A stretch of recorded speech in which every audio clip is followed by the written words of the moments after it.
teplota vzduchu 27 stupňů Celsia. Pro vaše pohodlí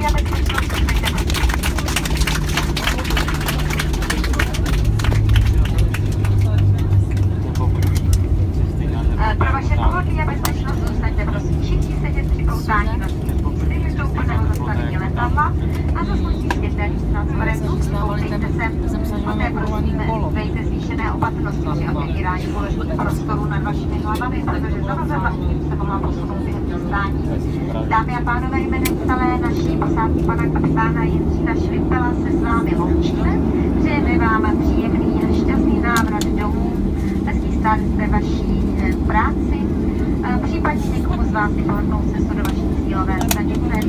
Dámy a pánové, děkujeme, že jste dnes využili služeb letecké společnosti Travel Service SmartTrip se spolupráci s českými aeroliniemi.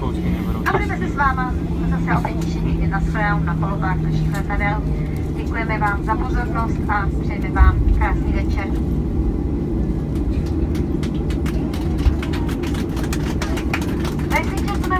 At the airport in Prague, the local time is 6:15 and outside temperature 27 degrees centigrade. For your comfort and safety, please remain seated with your seatbelt fastened until the aircraft has turned complete stop and fasten seatbelt sign have been switched off. Please be careful when opening the overhead lockers as the items may have moved during the flight. Ladies and gentlemen, on behalf of crew of the Captain Jindřich Švimpel, we wish you a pleasant stay in Prague. All pleasant journey to your final destination. Thank you for flying with Travel Service SmartWings in cooperation with Czech Airlines today. We hope to see you soon again.